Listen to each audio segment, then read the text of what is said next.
ਸਤਨਾਮ ਵਾਹਿਗੁਰੂ ਸਾਹਿਬ ਜੀ। ਇੱਕ ਓੰਕਾਰ ਸਤਿਗੁਰ ਪ੍ਰਸਾਦ। ਸ਼੍ਰੀ ਨਾਨਕ ਅੰਗਦ ਗੁਰੂ ਅਮਰਦਾਸ ਪਦ ਬੰਦ। ਰਾਮਦਾਸ ਅਰਜਨ ਗੁਰੂ ਹਰਿ ਸ਼੍ਰੀ ਹਰਿ ਗੋਬਿੰਦ। ਹਰਿ ਰਾਇ ਹਰਿ ਕ੍ਰਿਸ਼ਨ ਗੁਰ ਤੇਗ ਬਹਾਦਰ ਚੰਦ। ਦਸਵੇਂ ਗੋਬਿੰਦ ਸਿੰਘ ਗੁਰ ਨਮੋ ਚਰਨ ਅਰਬਿੰਦ। ਜਿਸ ਮਹਿ ਅੰਮ੍ਰਿਤ ਗਿਆਨ ਹੈ ਮਾਨਕ ਭਗਤ ਵੈਰਾਗ। ਸ਼੍ਰੀ ਗੁਰੂ ਗ੍ਰੰਥ ਸਾਹਿਬ ਉਦਦ ਬੰਦਾ ਕਰ ਅਨੁਰਾਗ। ਏਕ ਓੰਕਾਰ ਸਤਿਗੁਰੂ ਤਿਹ ਪ੍ਰਸਾਦ ਸਚ ਹੋਏ। ਵਾਹਿਗੁਰੂ ਜੀ ਕੀ ਫਤਿਹ। ਬਿਘਨ ਬਿਨਾਸਨ ਸੋਏ। ਸ਼੍ਰੀ ਗੁਰ ਸ਼ਬਦ ਕਮਾਏ ਜਿਨ ਜੀਤੇ ਪੰਚ ਵਿਕਾਰ। ਤਿਨ ਸੰਤਨ ਕੋ ਬੰਦਨਾ ਸਿਰ ਚਰਨਨ ਪਰ ਧਾਰ। ਦੋਹਰਾ ਸਬਰ ਵਾਲ ਸਿਖ ਤੀਰਥਾਂ। ਆਏ ਗੁਰੂ ਕੇ ਪਾਸ ਨਮਸਕਾਰ ਕਰ ਬੈਠਗਾ। ਤਰਹੁ ਸ੍ਰੇਹ ਕੀ ਆਸ। ਜੁਗੋ ਜੁਗ ਅਟਲ ਚਬਰ ਛਤਰ ਤਖਤ ਕੇ ਮਾਲਕ। ਦਸਾਂ ਹੀ ਪਾਤਸ਼ਾਹੀਆਂ ਦੇ ਆਤਮਿਕ ਸਰੂਪ ਸਾਹਿਬ ਸਤਿਗੁਰੂ ਸ੍ਰੀ ਗੁਰੂ ਗ੍ਰੰਥ ਸਾਹਿਬ ਮਹਾਰਾਜ ਜੀਆਂ ਦੀ ਪਾਕ ਪਵਿੱਤਰ ਹਜ਼ੂਰੀ ਅੰਦਰ ਸੰਧਿਆ ਵੇਲੇ ਦੇ ਸਜ ਰਹੇ ਪਵਿੱਤਰ ਦਰਬਾਰ ਦੀ ਹਾਜ਼ਰੀ ਭਰ ਜੀਵਨ ਦੇ ਸਮੇਂ ਔਰ ਸਵਾਸਾਂ ਦੀ ਪੂੰਜੀ ਨੂੰ ਸਕਾਰਥ ਬਣਾ ਰਹੇ ਸਤਸੰਗੀ ਜਨੋ, ਆਪਾਂ ਸਾਰੇ ਸਰੀਰ ਧੰਤਾ ਦੇ ਯੋਗ ਹਾਂ, ਜਿਨ੍ਹਾਂ ਨੂੰ ਮਹਾਰਾਜ ਜੀ ਦੀ ਹਜ਼ੂਰੀ ਵਿੱਚ ਬੈਠ ਕਰਕੇ ਸੋਢੀ ਸੁਲਤਾਨ ਧੰਨ ਸਤਿਗੁਰੂ ਗੁਰੂ ਰਾਮਦਾਸ ਮਹਾਰਾਜ ਜੀਆਂ ਦੇ ਜੀਵਨ ਇਤਿਹਾਸ ਦੀ ਚੱਲ ਰਹੀ ਲੜੀਵਾਰ ਸ੍ਰੀ ਗੁਰਪ੍ਰਤਾਪ ਸੂਰਜ ਗ੍ਰੰਥ ਦੀ ਇਤਿਹਾਸਕ ਵਾਰਤਾ ਵਿਚਾਰਨ ਤੇ ਸਰਵਣ ਕਰਨ ਦਾ ਯੋਗ ਸਮਾਂ ਪ੍ਰਾਪਤ ਹੋ ਰਿਹਾ ਹੈ। ਕੱਲ ਆਪਾਂ ਪਿੱਛੇ ਪ੍ਰਸੰਗ ਵਿੱਚ ਵਿਚਾਰਨਾ ਕੀਤਾ ਸੀ ਕਿ ਸਤਿਗੁਰੂ ਸ੍ਰੀ ਗੁਰੂ ਰਾਮਦਾਸ ਮਹਾਰਾਜ ਆਪਣੇ ਛੋਟੇ ਫਰਜ਼ੰਦ ਸਤਿਗੁਰੂ ਸ੍ਰੀ ਗੁਰੂ ਅਰਜਨ ਦੇਵ ਮਹਾਰਾਜ ਜੀਆਂ ਨੂੰ ਅਜੇ ਸੇਵਕ ਰੂਪ ਦੇ ਵਿੱਚ ਪ੍ਰੀਖਿਆ ਲੈਂਦੇ ਹੋਏ ਲਾਹੌਰ ਭੇਜਦੇ ਆ ਆਪਣੇ ਤਾਏ ਦੇ ਪੁੱਤਰ ਭਾਈ ਸਹਾਰੀ ਮਲ ਦੇ ਪੁੱਤਰ ਦੀ ਸ਼ਾਦੀ ਦੇ ਵਿੱਚ। ਸ਼ਾਦੀ ਹੋ ਜਾਂਦੀ ਹੈ, ਕਈ ਮਹੀਨੇ ਲੰਘ ਜਾਂਦੇ ਹੈ। ਸਤਿਗੁਰੂ ਗੁਰੂ ਅਰਜਨ ਦੇਵ ਮਹਾਰਾਜ ਸੇਵਕ ਰੂਪ ਸਤਿਗੁਰੂ ਦੇਵ ਜੀ ਨੂੰ ਬੜੇ ਪ੍ਰੇਮ ਦੇ ਨਾਲ ਪਿਆਰ ਦੇ ਨਾਲ ਸਿਮਰ ਰਹੇ ਹੈ। ਪਰ ਇੱਧਰ ਸਤਿਗੁਰੂ ਦੇਵ ਜੀ ਆਪਣੇ ਦੂਸਰੇ ਸਾਹਿਬਜ਼ਾਦਿਆਂ ਦੇ ਤਾਈਂ ਪਿਰਥੀ ਚੰਦ ਔਰ ਮਹਾਦੇਵ ਜੀ ਦੇ ਤਾਈਂ ਪਰਖ ਕਰ ਲੈਂਦੇ ਆ ਕਿ ਇਹ ਗੁਰਿਆਈ ਦੇ ਯੋਗ ਨਹੀਂ, ਤੇ ਮਹਾਰਾਜ ਇੱਥੇ ਆਪਣੇ ਪੁੱਤਰ ਨੂੰ ਹੁਣ ਚੇਤੇ ਵਿੱਚ ਤੇ ਹੈਣ ਪਰ ਭੁਲਾਇਆ ਹੋਇਆ ਹੈ। ਔਰ ਸਤਿਗੁਰ ਦੇਵ ਗੁਰੂ ਨਾਨਕ ਘਰ ਦੀਆਂ ਆਈਆਂ ਸੰਗਤਾਂ ਨੂੰ ਸਤਿਗੁਰੂ ਦੇਵ ਜੀ ਦੇ ਇਲਾਹੀ ਉਪਦੇਸ਼ ਦੇ ਨਾਲ ਕਿਰਤਾਰਥ ਕਰਨ ਦੇ ਕਾਰਜ ਵਿੱਚ ਜੁਟੇ ਹੋਏ ਹੈ। ਇਉਂ ਸਮਾਂ ਆਪਦੀ ਚਾਲ ਚੱਲਦੇ ਜਾ ਰਹੇ। ਆਪਾਂ ਗੁਰੂਦੇਵ ਉੱਥੇ ਸੁਧਾ ਸਰੋਵਰ ਦੇ ਕਿਨਾਰੇ ਸੰਗਤਾਂ ਨੂੰ ਗੁਰੂ ਉਪਦੇਸ਼ ਨਾਲ ਜੋੜ ਰਹੇ ਹੈ, ਤੇ ਸਤਿਗੁਰੂ ਗੁਰੂ ਅਰਜਨ ਦੇਵ ਮਹਾਰਾਜ ਸੇਵਕ ਰੂਪ ਲਾਹੌਰ ਦੇ ਵਿੱਚ ਗੁਰੂ ਉਪਦੇਸ਼ ਨੂੰ ਕਮਾ ਰਹੇ ਆ। ਇਉਂ ਆਪਾਂ ਕੱਲ੍ਹ ਬੜੇ ਵਿਸਥਾਰ ਵਾਲੇ ਪਿੱਛੇ ਪ੍ਰਸੰਗ ਵਿਚਾਰਿਆ ਸੀ। ਆਓ ਅਗਲੇ 17 ਨੰਬਰ ਅਧਿਆਇ ਦੀ ਵਿਚਾਰ ਪ੍ਰਾਰੰਭ ਕਰਨ ਤੋਂ ਪਹਿਲਾਂ ਗੁਰੂ ਚਰਨਾਂ ਵਿੱਚ ਲਵਾਈਏ ਹਾਜ਼ਰੀ। ਅਦਬ ਸਹਿਤ ਆਖੋ ਜੀ ਵਾਹਿਗੁਰੂ ਜੀ ਕਾ ਖਾਲਸਾ ਵਾਹਿਗੁਰੂ ਜੀ ਕੀ ਫਤਿਹ। ਦੋਹਰਾ ਸਬਰ ਵਾਲ ਸਿਖ ਤੀਰਥਾਂ। ਆਏ ਗੁਰੂ ਕੇ ਪਾਸ ਨਮਸਕਾਰ ਕਰ ਬੈਠਗਾ। ਤਰਹੁ ਸ੍ਰੇਹ ਕੀ ਆਸ। ਇਸ ਅਧਿਆਏ ਅੰਦਰ ਕਵਿਰਾਜ ਅੰਕਿਤ ਕਰਦੇ ਆ ਕਿ ਖੱਤਰੀ ਜਾਤ ਦਾ ਤੀਰਥਾ ਨਾਮੀ ਸੱਭਰਵਾਲ ਪਿੰਡ ਦਾ ਸਿੱਖ ਮਹਾਰਾਜ ਜੀ ਦੇ ਕੋਲ ਆਇਆ। ਸੱਭਰਵਾਲ ਸਿੱਖ ਤੀਰਥਾ ਆਏ ਗੁਰੂ ਕੇ ਪਾਸ ਨਮਸਕਾਰ ਕਰ ਬੈਠਗਾ। ਤਰੈ ਸ਼੍ਰੇ ਕੀ ਆਸ। ਮਹਾਰਾਜ ਗੁਰੂ ਰਾਮਦਾਸ ਜੀ ਨੂੰ ਨਮਸਕਾਰ ਕੀਤੀ ਹੈ ਤੇ ਮੁਕਤੀ ਦੀ ਇੱਛਾ ਚਾਹੁੰਦਾ ਹੈ। ਤੇ ਇਹ ਗਿਆਨ ਹਾਸਲ ਕਰਨ ਦੇ ਲਈ ਗਰੀਬ ਨਵਾਜ ਦੀ ਹਜ਼ੂਰੀ ਵਿੱਚ ਬੈਠਾ ਅਦਬ ਸਹਿਤ ਹੈ। ਚਉਪਈ ਸ੍ਰੀ ਗੁਰ ਮੈਂ ਆਇਓ ਤੋ ਸ਼ਰਨੀ, ਸ਼੍ਰੇ ਦੇ ਜੋ ਉਪਦੇਸ਼ੋ ਕਰਨੀ। ਤੇ ਇਹਨੇ ਕਿਹਾ, ਮਹਾਰਾਜ ਮੈਂ ਤੁਹਾਡੀ ਸ਼ਰਨ ਵਿੱਚ ਆਇਆ ਤੇ ਕਿਰਪਾ ਕਰਕੇ ਮੈਨੂੰ ਸ੍ਰੇਸ਼ਟ ਉਪਦੇਸ਼ ਦਿਓ ਜਿਹਦੇ ਨਾਲ ਮੈਂ ਮੁਕਤ ਹੋ ਜਾਵਾਂ। ਰਾਵਰ ਮੁਕਤੇ ਸੁਨਹਿ ਜੋ ਬੈਨਾ, ਬੈਨ ਸਹਿ ਪਾਪ ਹੇਤ ਚਿਤ ਚੈਨਾ। ਆਪ ਜੀ ਦੇ ਮੁਖਾਰਬਿੰਦ ਤੋਂ ਬਚਨ ਸੁਣਦੇ ਐ ਸਤਿਗੁਰ ਦੇਵ ਜਿਹੜੇ, ਉਹ ਜੀਵ ਆਪਣੇ ਸਮੇਂ ਨੂੰ ਸਕਾਰਥ ਬਣਾ ਲੈਂਦੇ ਐ, ਪਾਪ ਉਹਨਾਂ ਦੇ ਦੂਰ ਹੋ ਜਾਂਦੇ ਐ, ਮਨ ਨੂੰ ਸ਼ਾਂਤੀ ਚੈਨ ਹਾਸਲ ਕਰ ਲੈਂਦੇ ਹੈ। ਤਬ ਸ਼੍ਰੀ ਰਾਮਦਾਸ ਉਪਦੇਸ਼, ਸਚ ਸਮ ਆਵਰਨ ਪੁੰਨ ਵਿਸ਼ੇਸ਼। ਤੇ ਧੰਨ ਗੁਰੂ ਰਾਮਦਾਸ ਮਹਾਰਾਜ ਜੀਆਂ ਨੇ ਭਾਈ ਤੀਰਥਾ ਜਿਹੜਾ ਸੱਭਰਵਾਲ ਦਾ ਰਹਿਣ ਵਾਲਾ ਹੈ, ਇਹਨੂੰ ਉਪਦੇਸ਼ ਦਿੰਦੇ ਹੋਏ ਕਹਿਣ ਲੱਗੇ, ਸੱਚ ਸਮ ਅਪਰਨਾ ਪੁੰਨ ਵਿਸ਼ੇਸ਼ਾ। ਸੱਚ ਤੋਂ ਵੱਡਾ ਕੋਈ ਪੁੰਨ ਨਹੀਂ, ਵੀ ਇੰਨਾ ਵੱਡਾ ਫਲ ਹੈ ਸੱਚ ਬੋਲਣ ਦਾ। ਗੁਰੂ ਰਾਮਦਾਸ ਜੀ ਕਥਨ ਕਰਦੇ। ਮੈਂ ਬੇਨਤੀ ਕਰਾਂ, ਭਾਈ ਗੁਰਦਾਸ ਜੀ ਆਪਣੀ 11ਵੀਂ ਵਾਰ ਦੀ 17ਵੀਂ ਪੌੜੀ ਵਿੱਚ ਇਹਨਾਂ ਸਿੱਖਾਂ ਦੇ ਨਾਮਾਂ ਦਾ ਜ਼ਿਕਰ ਕਰਦੇ ਆ ਜਿਹੜੇ ਇਸ ਪ੍ਰਸੰਗ ਵਿੱਚ ਆਏ ਹੈ। ਤੇ ਭਾਈ ਗੁਰਦਾਸ ਜੀ ਕਥਨ ਕਰਦੇ, ਸਨ ਮੁਖ ਭਾਈ ਤੀਰਥਾ, ਸੱਭਰਵਾਲ ਸਭੇ ਸਿਰਦਾਰਾ, ਪੂਰੋ ਮਾਨਕ ਚੰਦ ਹੈ ਬਿਸ਼ਨ ਦਾਸ ਪਰਿਵਾਰ ਸਧਾਰਾ, ਪੁਰਖ ਪਦਾਰਥ ਜਾਣੀਐ ਤਾਰੂ ਭਾਰੂ ਦਾਸ ਦੁਆਰਾ। ਇਹ ਸਾਰੇ ਸਿੱਖ ਸਤਿਗੁਰੂ ਗੁਰੂ ਰਾਮਦਾਸ ਜੀ ਦੀ ਸ਼ਰਨ ਵਿੱਚ ਆਏ ਵਾਰੀ ਵਾਰੀ। ਤੇ ਇੱਥੇ ਭਾਈ ਤੀਰਥਾ ਜੀ ਨੇ ਬੇਨਤੀ ਕੀਤੀ, ਮਹਾਰਾਜ ਐਸਾ ਉਪਦੇਸ਼ ਦਰਸਾਓ ਵੀ ਜਿੱਥੇ ਪਾਪ ਕਰਮਾਂ ਤੋਂ ਮੁਕਤ ਹੋ ਜਾਈਏ ਤੇ ਤੁਹਾਡੇ ਚਰਨਾਂ ਦੀ ਅਭੇਤਾ ਹਾਸਲ ਹੋ ਜਾਵੇ। ਤੇ ਮਹਾਰਾਜ ਕਹਿਣ ਲੱਗੇ, ਸੱਚ ਤੋਂ ਬਾਹਰ ਜਿਹੜਾ ਕਰਮ ਹੈ ਉਹ ਸਾਰਾ ਝੂਠਾ ਹੀ ਹੈ, ਤੇ ਸੱਚ ਵਰਗਾ ਕੋਈ ਵੱਡਾ ਪੁੰਨ ਕਰਮ ਨਹੀਂ। ਸੱਚ ਸਰੂਪ ਪਰਮੇਸ਼ਰ ਕੇਰਾ, ਸਾਚ ਤੇ ਪਾਏ ਹੈ ਸਾਚ ਬਸੇਰਾ। ਮਹਾਰਾਜ ਕਹਿਣ ਲੱਗੇ, ਜਿਹੜਾ ਸੱਚ ਹੈ ਨਾ ਉਹ ਪਰਮੇਸ਼ਰ ਦਾ ਰੂਪ ਜਾਣੀਦਾ ਹੈ। ਸੱਚ ਤੋਂ ਹੀ ਸੱਚੇ ਦਾ ਨਿਵਾਸ ਹਾਸਲ ਹੁੰਦਾ ਹੈ। ਤੇ ਜਿਹੜਾ ਸੱਚ ਹੈ ਬੋਲਣਾ, ਉਹ ਸਮਝੋ ਵੀ ਉਹ ਪਰਮੇਸ਼ਵਰ ਦੀ ਸਮੀਪਤਾ ਨੂੰ ਹਾਸਲ ਕਰ ਰਿਹਾ ਹੈ, ਉਹ ਜਗਿਆਸੂ। ਦੋਹੇ ਲੋਕਨ ਮਹਿ ਸੁਖ ਲਹਿ ਸਾਚੋ, ਸੁਰ ਸੰਨ ਮਨ ਹੈ ਜੋ ਸੱਚ ਰਾਚੋ। ਤੇ ਸੱਚ ਬੋਲਣ ਵਾਲੇ ਨੂੰ ਲੋਕ ਵਿੱਚ ਵੀ ਤੇ ਪਰਲੋਕ ਵਿੱਚ, ਇੱਥੇ ਤੇ ਉੱਥੇ ਸੁੱਖ ਮਿਲਦਾ ਹੈ। ਤੇ ਸੱਚ ਵਿੱਚ ਰਚੇ ਹੋਏ ਨੂੰ ਫਿਰ ਦੇਵਤਿਆਂ ਦੀ ਨਿਆਈ ਸਤਕਾਰ ਤੇ ਸਨਮਾਨ ਮਿਲਦਾ ਹੈ। ਸੱਚ ਪੁਰਖ ਕੇ ਸਤਿਗੁਰ ਸੰਗੀ, ਬੜ ਪੁੰਨਨ ਤੇ ਸਾਚ ਪ੍ਰਸੰਗੀ। ਗੁਰੂ ਵੀ ਸੱਚੇ ਮਨੁੱਖ ਦਾ ਸੰਗੀ ਹੁੰਦਾ ਹੈ, ਤੇ ਵੱਡੇ ਪੁੰਨਾਂ ਦੇ ਨਾਲ ਹੀ ਫਿਰ ਸੱਚ ਚੰਗੇਰਾ ਸਾਥੀ ਬਣਦਾ ਹੈ। ਜੇ ਕੋਈ ਪੂਰਵ ਜਨਮ ਦੇ ਕਰਮ ਕੀਤੇ ਹੋਣ ਨਾ, ਫੇਰ ਹੀ ਜੀਵ ਸੱਚ ਨੂੰ ਧਾਰਨ ਕਰਦਾ ਹੈ, ਨਹੀਂ ਤਾਂ ਆਪਣੇ ਤਾਂ ਹੀ ਸਾਰੇ ਕੂੜ ਹੀ ਬੋਲਦੇ ਆ, ਕਿਉਂਕਿ ਕੂੜ ਦੇ ਵਿੱਚ ਅਸੀਂ ਰਹਿ ਰਹੇ ਆ ਨਾ।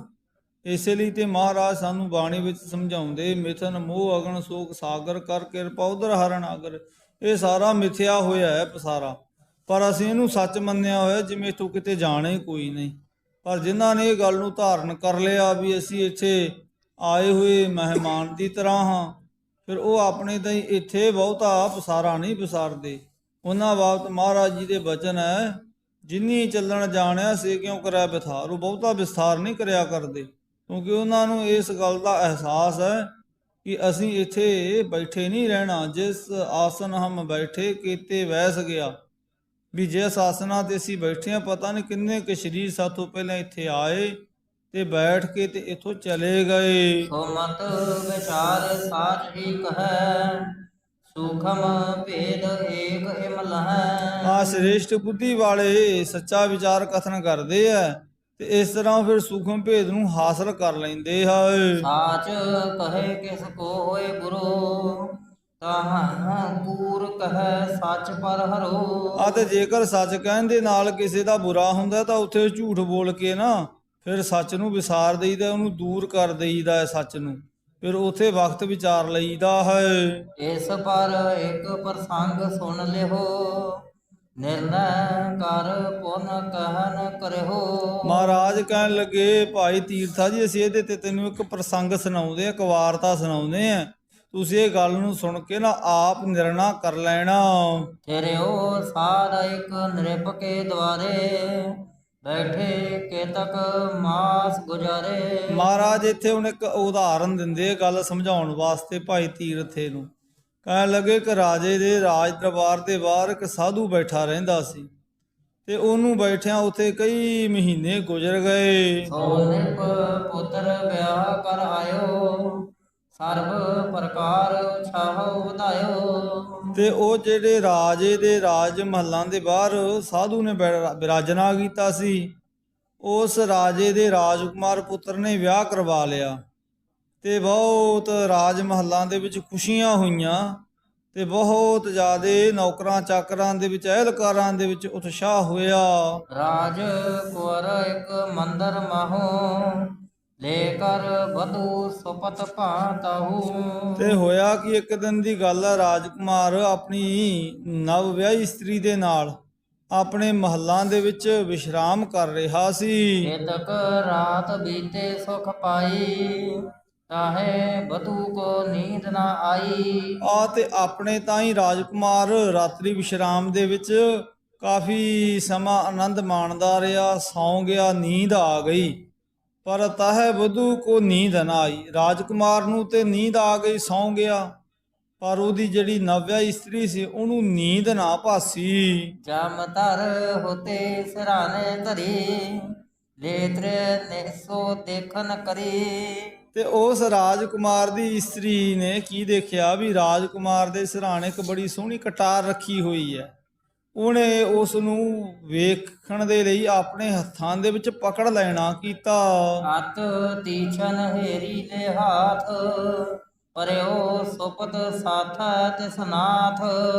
ਤੇ ਉਹ ਜਿਹੜੀ ਤਿੱਖੀ ਕਟਾਰ ਸੀ ਨਾ, ਉਹ ਰਾਜਕੁਮਾਰ ਦੀ ਨਵਿਆ ਇਸਤਰੀ ਨੇ ਆਪਣੇ ਹੱਥ ਵਿੱਚ ਪਕੜ ਲਈ ਤੇ ਬਹੁਤ ਤਿੱਖੀ ਸੀ ਉਹ ਕਟਾਰ ਸੀ ਜਿਹੜੀ।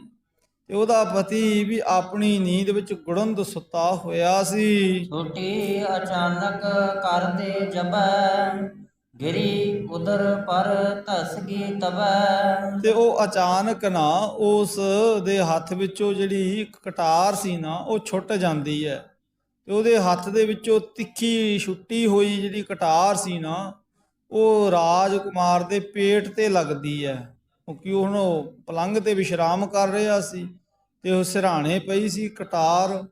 ਤੇ ਉਹਦੀ ਇਸਤਰੀ ਨੇ ਚੁੱਕ ਕੇ ਤੇ ਉਹਨੂੰ ਵੇਖਣਾ ਜਦੋਂ ਕੀਤਾ ਤੇ ਉਹਦੇ ਹੱਥ ਵਿੱਚੋਂ ਸਬੱਬ ਛੁੱਟ ਗਈ। ਉਹ ਜਦੋਂ ਉਹਦੇ ਹੱਥ ਦੇ ਵਿੱਚੋਂ ਕਟਾਰ ਛੁੱਟੀ ਤੇ ਉਹ ਰਾਜਕੁਮਾਰ ਦੇ ਪੇਟ ਨੂੰ ਚੀਰ ਗਈ। ਮ੍ਰਿਪ ਸੁਤ ਮ੍ਰਿਤਕ ਭਇਓ ਤਤਕਾਲ, ਚਿੰਤ ਤੁਰ ਤ੍ਰੈ ਹਿਰਦੈ ਵਿਸਾਲ। ਤੇ ਦੇਖਦੀ ਦੇਖਦੇ ਰਾਜਕੁਮਾਰ ਦੇ ਪ੍ਰਾਣ ਚਲੇ ਗਏ। ਜਦੋਂ ਰਾਜਕੁਮਾਰ ਮਰ ਗਿਆ ਤੇ ਉਹਦੀ ਨਵਿਆ ਇਸਤਰੀ ਬਹੁਤ ਚਿੱਤ ਵਿੱਚ ਦੁਖੀ ਹੋਈ। ਭਈ ਪ੍ਰਾਤ ਵੇਖ ਕੈ ਨਿਰਪ ਜਾਣਿਓ, ਸਭਨ ਸਾਥ ਤਬ ਬਧੂ ਬਖਾਨਿਓ। ਅਤੇ ਬਹੁਤ ਉਹਨੂੰ ਪਛਤਾਵਾ ਹੋਇਆ ਵੀ ਮੈਂ ਭਲਕੇ ਕੀ ਜਵਾਬ ਦੇਵਾਂਗੀ। ਇਉਂ ਦਿਨ ਚੜ ਜਾਂਦਾ ਹੈ। ਰਾਜੇ ਨੂੰ ਜਦੋਂ ਗੱਲ ਦਾ ਪਤਾ ਲੱਗਿਆ ਤੇ ਬਹੁਤ ਜ਼ਿਆਦਾ ਉਸਨੇ ਇਸ ਗੱਲ ਦਾ ਦੁੱਖ ਮਨਾਇਆ, ਪਰ ਉਸ ਰਾਜਕੁਮਾਰ ਦੀ ਜਿਹੜੀ ਇਸਤਰੀ ਸੀ ਨਾ ਉਹਨੇ ਝੂਠ ਬੋਲ ਕੇ ਇਉਂ ਆਖਣਾ ਕੀਤਾ। ਇਹ ਜੋ ਸਾਧ ਰੂਪ ਕਰ ਫਿਰਿਓ, ਆਏ ਇਹਾਂ ਪ੍ਰਤ ਕੋ ਹੱਥ ਕਰਿਓ। ਤੇ ਉਹ ਨੌਜਵਾਨ ਰਾਜਕੁਮਾਰ ਦੀ ਇਸਤਰੀ ਨੇ ਝੂਠ ਬੋਲ ਦਿੱਤਾ ਆਪਣੇ ਸਹੁਰੇ ਰਾਜੇ ਦੇ ਕੋਲ ਵੀ ਆ ਜਿਹੜਾ ਬਾਹਰ ਦਰਵਾਜ਼ੇ ਤੇ ਸਾਧੂ ਬੈਠਾ ਹੈ ਨਾ, ਇਹਨੇ ਆ ਕਰਕੇ ਮੇਰੇ ਪਤੀ ਤੁਹਾਡੇ ਰਾਜਕੁਮਾਰ ਪੁੱਤਰ ਦਾ ਕਤਲ ਕਰ ਦਿੱਤਾ ਹੈ। ਇਹ ਜੋ ਸਾਧੂ ਰੂਪ ਕਰ ਥਿਰਿਓ, ਆਏ ਇਹਾਂ ਪਤ ਕੋ ਹਤਿਓ, ਵੀ ਇਹਨੇ ਮੇਰੇ ਪਤੀ ਦੀ ਹੱਤਿਆ ਕਰ ਦਿੱਤੀ ਹੈ। ਹੁਣ ਉਹ ਹੱਤਿਆ ਤੇ ਉਹਦੇ ਕੋਲੋਂ ਹੋਈ ਸੀ, ਉਹਦੀ ਇਸਤਰੀ ਕੋਲੋਂ ਹੀ, ਪਰ ਰਾਜਕੁਮਾਰ ਦੀ ਉਸ ਇਸਤਰੀ ਨੇ ਜਦੋਂ ਇਹ ਝੂਠ ਬੋਲਣਾ ਕੀਤਾ। ਸੁਨ ਭੂਪਤ ਰੋਦਤ ਬਿਰਲਾਪਤ, ਗਹਿਓ ਸਾਧ ਕੋ ਬਹੁ ਸੰਤਾਪਤ। ਤੇ ਬਹੁਤ ਜ਼ਿਆਦੇ ਰਾਜੇ ਨੂੰ ਆਪਣੇ ਜਿੱਥੇ ਇਕਲੌਤੇ ਰਾਜਕੁਮਾਰ ਦੀ ਮੌਤ ਦਾ ਡਾਢਾ ਦੁੱਖ ਸੀ, ਰੋ ਰਿਹਾ ਸੀ, ਵਿਰਲਾਪ ਕਰ ਰਿਹਾ ਸੀ। ਉਹਨੇ ਆਪਣੇ ਹਲ ਕਰਨ ਨੂੰ ਹੁਕਮ ਦਿੱਤਾ ਕਿ ਉਸ ਸਾਧੂ ਨੂੰ ਪਕੜ ਲਿਆ ਜਿਹਦੇ ਵੱਲ ਰਾਜਕੁਮਾਰ ਦੀ ਇਸਤਰੀ ਨੇ ਇਸ਼ਾਰਾ ਕੀਤਾ। ਉਹਨੂੰ ਬਹੁਤ ਜ਼ਿਆਦੇ ਭਾਰੀ ਹੁਣ ਸਜ਼ਾਵਾਂ ਦੇਣੀਆਂ ਆਰੰਭ ਕੀਤੀਆਂ। ਹੁਣ ਸਭ ਮਿਲ ਨਿਰਭ ਹਿਰਦੈ ਵਿਚਾਰਾ, ਇਸ ਮਾਰੇ ਸੁਰਜ ਨ ਹਮਾਰਾ। ਇਉਂ ਸਮਾਂ ਆਪਦੀ ਚਾਲੇ ਚੱਲਦਾ ਗਿਆ ਤੇ ਰਾਜਕੁਮਾਰ ਦੀ ਜਦੋਂ ਮੌਤ ਹੋ ਗਈ ਤੇ ਰਾਜੇ ਦੇ ਕਹੇ ਤੇ ਸਾਧੂ ਨੂੰ ਸਜ਼ਾ ਵੀ ਦੇਣ ਦਾ ਕੰਮ ਅਹਿਲਕਾਰਾਂ ਨੇ ਕਰ ਦਿੱਤਾ। ਬੜੀ ਕੁੱਟਮਾਰ ਹੋ ਰਹੀ ਹੈ, ਪਰ ਰਾਜੇ ਦੇ ਦਿਮਾਗ ਵਿੱਚ ਆਈ ਬਾਤ ਵੀ ਇਸ ਮਾਰੇ ਸੁਤ ਜਿਉ ਨਾ ਹਮਾਰਾ, ਵੀ ਜੇ ਮੈਂ ਇਸ ਸਾਧੂ ਨੂੰ ਇਉਂ ਹੀ ਦੁੱਖ ਦਿੰਦਾ ਰਿਹਾ ਤੇ ਕਿਹੜਾ ਮੇਰੇ ਹੁਣ ਮਰੇ ਪੁੱਤਰ ਨੇ ਜਿਉਂਦਾ ਹੋ ਜਾਣਾ ਹੈ। ਏਕ ਹਾਥ ਕੋ ਕਾਟ ਨਰਾਰਾ, ਚਲਿਓ ਸਾਧ ਲਹਿ ਕਸ਼ਟ ਉਦਾਰਾ। ਤੇ ਇਉਂ ਰਾਜੇ ਨੇ ਨਾ ਉਹਦੀ ਜਿਹੜੀ ਸਜ਼ਾ ਦਿੱਤੀ ਜਾ ਰਹੀ ਸੀ ਉਹਨੂੰ ਬੰਦ ਕਰਵਾ ਕੇ ਉਸ ਸਾਧੂ ਦਾ ਇੱਕ ਹੱਥ ਕਟਵਾ ਦਿੱਤਾ ਤੇ ਉਹਨੂੰ ਉੱਥੋਂ ਤੋੜ ਦਿੱਤਾ, ਉਹਨੂੰ ਭਜਾ ਦਿੱਤਾ ਗਿਆ। ਤੇ ਇਉਂ ਰਾਜੇ ਨੇ ਆਪਣੇ ਗੁੱਸੇ ਨੂੰ ਸ਼ਾਂਤ ਕੀਤਾ। ਚਿਤਵਤ ਪ੍ਰਭ ਕੇ ਘਰ ਹੈ ਨਿਆਏ, ਨਹਿ ਅਕ ਮੈਂ ਕੇ ਮਿਲੀ ਸਜਾਏ। ਇਹ ਜਿਹੜਾ ਸਾਧੂ ਸੀ ਇਹ ਮਨ ਵਿੱਚ ਸੋਚਣ ਲੱਗਿਆ, ਮਨਾ ਵੀ ਤੂੰ ਦਰਵੇਸ਼ ਆਦਮੀ, ਤੂੰ ਕਿਤੇ ਕਿਸੇ ਦੇ ਬਾਰੇ ਮਾੜਾ ਸੋਚਿਆ ਨਹੀਂ ਤੇ ਤੈਨੂੰ ਇਹ ਸਜ਼ਾ ਕਿਹੜੇ ਕਰਮ ਦੀ ਮਿਲੀ? ਮੈਂ ਕੋਈ ਪਾਪ ਹੀ ਨਹੀਂ ਅੱਜ ਤੱਕ ਕੀਤਾ ਤੇ ਮੈਨੂੰ ਇਹ ਸਜ਼ਾ ਕਿਉਂ ਮਿਲੀ? ਇਹ ਪਰਮੇਸ਼ਰ ਦੇ ਘਰ ਦਾ ਕੀ ਨਿਆਂ ਹੋਇਆ? ਉਹ ਸਾਧੂ ਇਉਂ ਸੋਚਦਾ ਹੋਇਆ ਅਗਾਂਹ ਤੁਰ ਜਾਂਦਾ ਹੈ। ਮੋਹੇ ਸਾਥ ਨਿਆਏ ਕਿਉ ਹਰ, ਇਮ ਵਿਚਾਰ ਚਿੰਤਾ ਬੜ ਉਰ ਧਰ। ਇਉਂ ਉਹਦੇ ਚਿੱਤ ਵਿੱਚ ਬਹੁਤ ਜ਼ਿਆਦਾ ਚਿੰਤਾ ਹੋ ਗਈ ਵੀ ਮਨਾ ਵੀ ਪ੍ਰਭੂ ਨੇ ਤੇਰੇ ਨਾਲ ਕੀ ਭਾਣਾ ਵਰਤਾਇਆ, ਵੀ ਤੈਂ ਰਾਜਕੁਮਾਰ ਨੂੰ ਬੁਰਾ ਨਹੀਂ ਕਿਹਾ, ਤੈਂ ਰਾਜਕੁਮਾਰ ਨੂੰ ਭਲਾ ਨਹੀਂ ਕਿਹਾ, ਵੀ ਰਾਜਕੁਮਾਰ ਦੀ ਹੱਤਿਆ ਦਾ ਦੋਸ਼ ਮੇਰੇ ਤੇ ਕਿਉਂ ਲੱਗ ਗਿਆ? ਵੀ ਮੈਂ ਰਾਜਕੁਮਾਰ ਦਾ ਕਤਲ ਕੀਤਾ ਹੀ ਨਹੀਂ, ਮੈਨੂੰ ਇੰਨੀ ਸਖਤ ਸਜ਼ਾ ਦਿੱਤੀ ਗਈ, ਅਖੀਰ ਮੇਰਾ ਹੱਥ ਕੱਟ ਦਿੱਤਾ, ਤੇ ਮੈਂ ਪ੍ਰਭੂ ਇਹ ਕਿਉਂ ਦੁੱਖ ਨੂੰ ਸਹਾਰ ਰਹੇ ਹਾਂ? ਇਉਂ ਉਸ ਦੇ ਚਿੱਤ ਵਿੱਚ ਇਸ ਗੱਲ ਦਾ ਭਾਰੀ ਸੰਸਾ ਹੋਇਆ। ਸੁਨਿਓ ਬਸੈ ਦਿਜ ਕਾਂਸੀ ਮਾਹੇ, ਪ੍ਰਥਮ ਜਨਮ ਕੀ ਸੁਧ ਕੋ ਪ੍ਰਾਹੇ। ਤੇ ਇਸ ਨੇ ਇਹ ਸੁਣਿਆ ਸੀ ਸਾਧੂ ਨੇ ਵੀ ਇੱਕ ਕਾਸ਼ੀ ਦੇ ਵਿੱਚ, ਹੁਣ ਇਹ ਕਾਸ਼ੀ ਜਿਹੜੀ ਹੈ ਇਹ ਵਾਰਾਣਸੀ ਦੇ ਵਿੱਚ ਉੱਤਰ ਪ੍ਰਦੇਸ਼ ਦਾ ਜ਼ਿਲ੍ਹਾ ਹੈ ਕਾਸ਼ੀ, ਇਹਨੂੰ ਬਨਾਰਸੀ ਵੀ ਕਹਿੰਦੇ ਆ ਤੇ ਉਂਝ ਇਹਨੂੰ ਹੁਣ ਬਨਾਰਸੇ ਦਾ ਅਜੋਕਾ ਨਾਮ ਹੈ। ਇੱਥੇ ਮਹਾਰਾਜ ਜੀ ਦੇ ਕਈ ਸਾਰੇ ਸਥਾਨ ਬਣੇ ਹੋਏ ਹੈ। ਇੱਕ ਤੇ ਬੜੀ ਸੰਗਤ ਗੁਰਦੁਆਰਾ ਗੁਰੂ ਤੇਗ ਬਹਾਦਰ ਮਹਾਰਾਜ ਜੀ ਦੀ ਯਾਦ ਵਿੱਚ ਹੈ ਤੇ ਇਹ ਮਹੱਲਾ ਆਸ ਭੋਰ ਵਿੱਚ ਹੈ। ਗੁਰੂ ਤੇਗ ਬਹਾਦਰ ਮਹਾਰਾਜ ਇੱਥੇ 7 ਮਹੀਨੇ 13 ਦਿਨ ਰੁਕੇ ਸੀ। ਦੂਸਰਾ ਸਤਿਗੁਰੂ ਦੇਵ ਜੀ ਦਾ ਗੁਰੂ ਨਾਨਕ ਸਾਹਿਬ ਜੀ ਦਾ ਸਥਾਨ ਹੈ ਜਿਸ ਦਾ ਨਾਮ ਗੁਰੂ ਕਾ ਬਾਗ ਹੈ, ਇਹ ਲਸਕਾ ਮਹਾਲ ਵਿੱਚ ਹੈ। ਇੱਥੇ ਮਹਾਰਾਜ ਗੁਰੂ ਨਾਨਕ ਦੇਵ ਜੀ ਨੇ ਗੋਪਾਲ ਪਾਂਡੇ ਨੂੰ ਉਪਦੇਸ਼ ਦਿੱਤਾ ਸੀ। ਤੇ ਤੀਸਰਾ ਛੋਟੀ ਸੰਗਤ ਗੁਰਦੁਆਰਾ ਹੈ ਗੁਰੂ ਤੇਗ ਬਹਾਦਰ ਜੀ ਦੀ ਯਾਦ ਵਿੱਚ, ਇਹ ਜਗਤਗੰਜ ਵਿੱਚ ਸੁਸ਼ੋਭਿਤ ਹੈ। ਤੇ ਚੌਕਠਾ ਗੰਗਾ ਪਾਰ ਛੋਟਾ ਮਿਰਜ਼ਾਪੁਰ ਦੀ ਜੂਹ ਵਿੱਚ ਗੁਰਦੁਆਰਾ ਗੁਰੂ ਕਾ ਬਾਗ ਧੰਨ ਚੋਜੀ ਪ੍ਰੀਤਮ ਗੁਰੂ ਗੋਬਿੰਦ ਸਿੰਘ ਜੀ ਦੀ ਯਾਦ ਵਿੱਚ ਉਹਨਾਂ ਦੇ ਚਰਨ ਛੋਹ ਪ੍ਰਾਪਤ ਅਸਥਾਨ ਹੈ। ਇਹ ਉਹ ਕਾਸ਼ੀ ਦੇ ਵਿੱਚ ਇਸ ਸਾਧੂ ਨੇ ਸੁਣਿਆ ਵੀ ਇੱਕ ਪੰਡਤ ਰਹਿੰਦਾ ਜਿਹੜਾ ਲੋਕਾਂ ਦੇ ਪੂਰਵਲੇ ਕੀਤੇ ਹੋਏ ਕਰਮਾਂ ਦੀ ਵਿਥਿਆ ਸੁਣਾ ਦਿੰਦਾ ਹੈ। ਕਰਮ ਵਿਪਾਕ ਸੋ ਗ੍ਰੰਥ ਵਿਚਾਰੈ, ਦੁਖ ਸੁਖ ਕੋ ਸਭ ਹੇਤ ਉਚਾਰੈ। ਇਹਨੇ ਸੁਣਿਆ ਵੀ ਉਹ ਪੰਡਤ ਬੜਾ ਮਾਹਰ ਹੈ, ਵੀ ਉਹ ਹਰ ਇੱਕ ਬੰਦੇ ਦੇ ਕਰਮਾਂ ਦਾ ਫਲ ਦੱਸ ਦਿੰਦਾ ਹੈ, ਕਿਉਂਕਿ ਉਹਨੇ ਇਹੋ ਜਿਹੇ ਗ੍ਰੰਥਾਂ ਦਾ ਪਾਠ ਪਠਨ ਕੀਤਾ ਹੋਇਆ। ਉਹ ਕਿਉਂ ਮਨੁੱਖ ਦੇ ਜੀਵਨ ਵਿੱਚ ਸੁੱਖ ਬਣਿਆ ਹੋਇਆ, ਕਿਉਂ ਦੁਖੀ ਹੈ, ਇਹ ਸਾਰੀ ਗੱਲ ਦਾ ਯਥਾ ਯੋਗ ਉਹ ਨਿਰਣਾ ਕਰਕੇ ਦੱਸਦਾ ਹੈ। ਹੁਣ ਇਹਨੇ ਮਨ ਬਣਾਇਆ ਵੀ ਮੈਨੂੰ ਉਸ ਪੰਡਤ ਕੋਲ ਚਲੇ ਜਾਣਾ ਚਾਹੀਦਾ ਹੈ। ਗਇਓ ਸਾਧ ਬੂਝਤ ਘਰ ਨਾਮ, ਦੇਜਨ ਹੋਤੋ ਬੈਠੀ ਤਿਸ ਬਾਮ। ਇਉਂ ਇਹ ਸਾਧੂ ਨੇ ਮਨ ਬਣਾਇਆ ਤੇ ਰਾਜਕੁਮਾਰ ਦੀ ਦਿੱਤੀ ਹੋਈ ਸਜ਼ਾ ਤੋਂ ਦੁਖੀ ਨਾ ਇਹ ਚਲਾ ਗਿਆ ਕਾਸ਼ੀ ਤੇ ਉੱਥੇ ਜਾ ਕੇ ਬ੍ਰਾਹਮਣ ਦਾ ਘਰ ਲੱਭਿਆ ਤੇ ਉੱਥੇ ਦਿਜ ਨਾ ਹੁਤੋ ਬੈਠੀ ਤਿਸ ਬਾਮ। ਹੁਣ ਪੰਡਤ ਜੀ ਦੇ ਘਰੇ ਨਹੀਂ ਸੀ ਤੇ ਪੰਡਤ ਜੀ ਦੇ ਘਰ ਵਾਲੀ ਭਾਗਵਾਨ ਸਵਾਣੀ ਉਹ ਘਰ ਵਿੱਚ ਵਿਰਾਜ ਰਹੀ ਸੀ। ਪੁੱਛਤ ਭਇਓ ਪੇਪਰ ਕਿਤ ਗਏ, ਸੁਣ ਤੇ ਹਿਰਦੈ ਹੋਰੋਸ ਬਹੁ ਕਯੋ। ਤੇ ਆਪਣੇ ਤਾਈਂ ਇਸ ਨੇ ਬ੍ਰਾਹਮਣ ਨੇ ਪੁੱਛਣਾ ਕੀਤਾ ਪੰਡਤਨੀ ਤੋਂ ਵੀ ਆਪ ਜੀ ਦੇ ਪਤੀ ਕਿੱਥੇ ਹੈ, ਤੇ ਉਹ ਬਹੁਤ ਜ਼ਿਆਦਾ ਪੂਛਤ ਵਿਪਰ ਕਿਤ ਗਇਓ। ਤੇ ਅੱਗੇ ਜਦੋਂ ਪੁੱਛਣਾ ਕੀਤਾ ਸੁਣ ਤੇਰੇ ਹਿਰਦ ਰੋਸ ਬਹੁ ਕਯੋ, ਉਹ ਪੰਡਤਨੀ ਨੇ ਬਹੁਤ ਜ਼ਿਆਦਾ ਸਾਧੂ ਦੀ ਕਹੀ ਹੋਈ ਗੱਲ ਦਾ ਗੁੱਸਾ ਸਵੀਕਾਰ ਕਰਨਾ ਕੀਤਾ। ਕੁਛ ਨਿਜ ਪਾਤਕ ਲਗਾਰ ਉਚਾਰੀ, ਨੇਠਰ ਸਾਧ ਕੋ ਕਹਿ ਕਲਹਾਰੀ। ਤੇ ਉਸਨੇ ਕੁਝ ਤਾਂ ਆਪਣੇ ਪਤੀ ਨੂੰ ਗਾਲਾਂ ਕੱਢੀਆਂ ਵੀ ਉਹ ਵਿਹਲੜ ਹੈ, ਮਖੱਟੂ ਹੈ, ਪੰਡਤਨੀ ਨੇ। ਤੇ ਉਸ ਤੋਂ ਬਾਅਦ ਉਹ ਸਾਧ ਦੇ ਤਾਈਂ ਵੀ ਗਾਲਾਂ ਕੱਢਣ ਲੱਗ ਗਈ, ਬੜੇ ਕਠੋਰ ਬਚਨ ਬੋਲੇ। ਹੁਣ ਪੰਡਤਨੀ ਦਾ ਆਪਣਾ ਕਠੋਰ ਸੁਭਾਅ ਸੀ। ਹੁਣ ਉਹਨੇ ਉਸ ਪੰਡਤ ਨੂੰ ਵੀ ਬਹੁਤ ਕੁਝ ਬੋਲਿਆ ਜਿਹੜਾ ਉਹਦਾ ਪਤੀ ਸੀ, ਤੇ ਆਏ ਹੋਏ ਮਹਾਤਮਾ ਨੂੰ ਵੀ ਬਹੁਤ ਜ਼ਿਆਦਾ ਫੁੱਲ ਤੁਲਨਾ ਕੀਤੇ। ਇਸ ਮਤ ਰਹਿਓ ਕਹਾ ਨਿਜ ਨਾਰ, ਸੋ ਪੰਡਤ ਮੈਂ ਸੁਨਿਓ ਉਦਾਰ। ਆਪਣੇ ਤਾਂ ਹੀ ਬਹੁਤ ਸਾਧੂ ਹੈਰਾਨ ਹੋਇਆ, ਮਨ ਵਿੱਚ ਸੋਚਣ ਲੱਗਿਆ ਕਮਾਲ ਦੀ ਗੱਲ ਹੈ ਮਣਾ, ਵੀ ਤੂੰ ਕਿੱਥੇ ਆਇਆ? ਤੂੰ ਤੇ ਸੁਣਿਆ ਸੀ ਪੰਡਤ ਬੜਾ ਅੰਤਰਜਾਮੀ ਹੈ, ਬੜਾ ਅੰਦਰ ਦੇ ਸਾਰੇ ਦੁੱਖ ਸੁੱਖ ਦੀ ਗੱਲ ਦੱਸ ਦਿੰਦਾ ਹੈ। ਪਰ ਇਹ ਪੰਡਤ ਤਾਂ ਵਿਚਾਰਾ ਆਪ ਹੀ ਇਹ ਪਤਨੀ ਦੇ ਸੁਭਾਅ ਤੋਂ ਕਿੰਨਾ ਕੁ ਦੁਖੀ ਹੋਏਗਾ। ਮੈਂ ਤੇ ਸੁਣਿਆ ਸੀ ਬਹੁਤ ਉੱਤਮ ਪੁਰਸ਼ ਹੈ, ਪਰ ਇਹਦੀ ਇਸਤਰੀ ਦਾ ਇੰਨਾ ਕਠਿਨ ਸੁਭਾਅ। ਬਹੁਤ ਹੈਰਾਨ ਹੋਇਆ ਤੇ ਦੜ ਵੱਟ ਕੇ ਦਰਵਾਜ਼ੇ ਦੇ ਕੋਲ ਰੁਕ ਜਾਂਦਾ ਹੈ। ਰਿਓ ਦਵਾਰ ਬਾਹਰ ਦਿਜ ਆਇਓ, ਸਭ ਆਪਨੋ ਪਰ ਸੰਗ ਸੁਨਾਇਓ। ਤੇ ਬਾਹਰ ਦਰਵਾਜ਼ੇ ਤੇ ਖੜ ਜਾਂਦਾ ਹੈ। ਹੁਣ ਕੁਝ ਸਮੇਂ ਬਾਅਦ ਪੰਡਤ ਜੀ ਆਉਂਦੇ ਹੈ, ਤੇ ਸਾਧੂ ਨੇ ਆਪਣੇ ਆਉਣ ਦਾ ਸਾਰਾ ਹਾਲ ਪੰਡਤ ਜੀ ਦੇ ਸਨਮੁਖ ਪੇਸ਼ ਕੀਤਾ, ਦੱਸਣਾ ਕੀਤਾ।